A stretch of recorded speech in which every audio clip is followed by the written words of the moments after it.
Tom, do you remember the first time you ever heard Neil Young's music? Yes, first time I heard it was when I was about 15, 16, and I sent a demo tape into a magazine, and they liked the tape, and they said, "This guy sounds like Neil Young," and I was like, "Who's Neil Young?" And I went and bought After the Gold Rush, and immediately, fell in love with his voice. It was, especially when you were 16, that era of music, the 73, 74, was just pretty extraordinary. The idea of the vocal harmonies and so on. But immediately I sort of identified with it straight on. What is it about the timbre, the quality of his voice? It's so distinctive. It's so unlike anybody else. What did you like about his voice?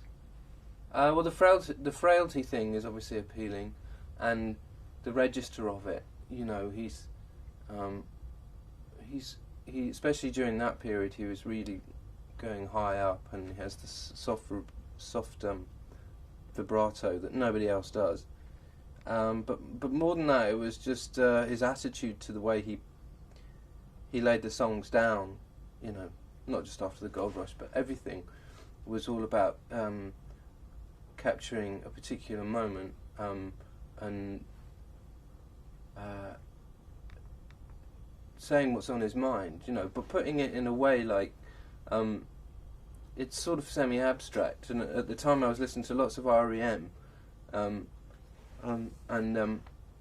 that semi-abstract thing I identified with Neil Young, but obviously it was a completely different technique, But even it doesn't matter what era, it's always that thing about you're just laying down whatever's in your head wherever you're at the time, and just staying completely true to that. No matter what it is, you just stay true to that.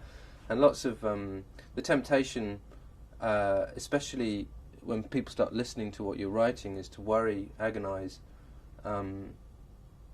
about how things sound or how it's coming across or blah blah blah. And it strikes me that Neil Young has never worried about that. He's always completely stayed true to the needle and the damage done. I mean, the only possible way you could write a song like that is to just, it comes out of you despite you. It's like a force of nature, I mean, all good songs are like that to some extent.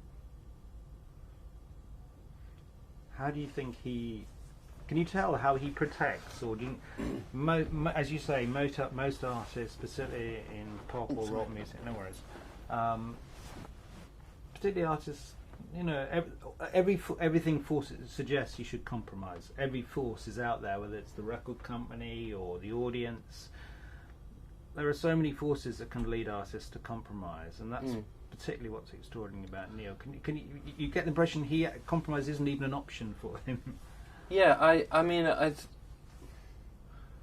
think all through what's happened with us, I've always sort of ended up falling back on a Neil Young record. It didn't really matter which one, and you are reminded of the sort of the source, if you know what I mean, the source of the spring of where it's supposed to come from, and you can get lost in the way. And you always come back and you hear his voice and you hear the simplicity and what's going on,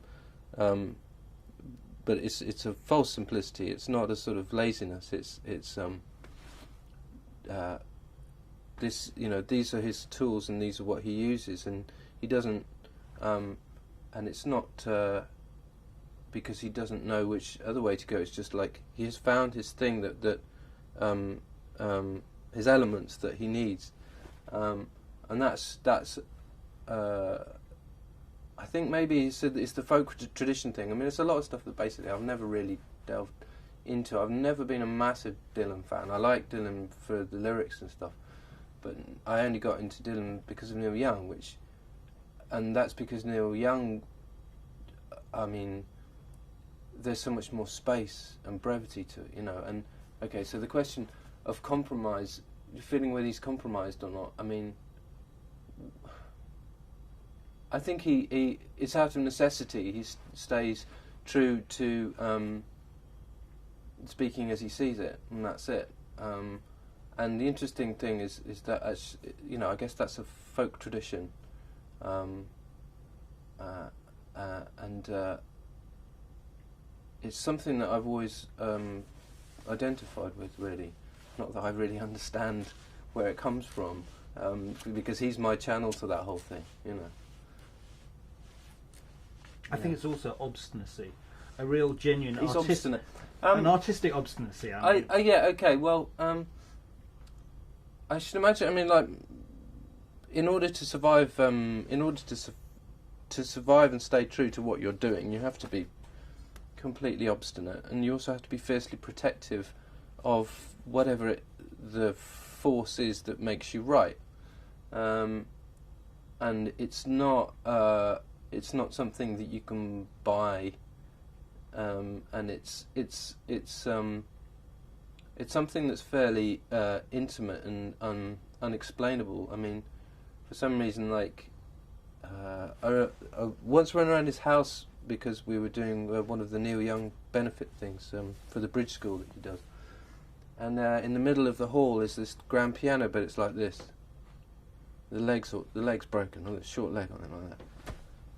And his wife was saying that's the one he writes on mostly. But it's like that.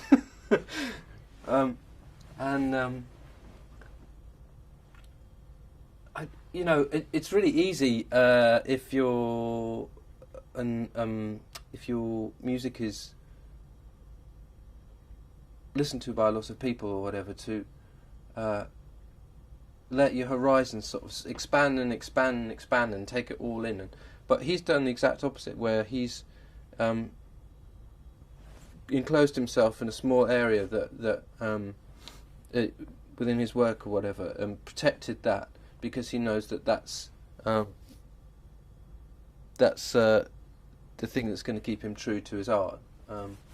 I guess all artists try and do that, but I've always, to me, if he can get away with being so belligerent, then anybody can, really, because it's not in any way harmed his music.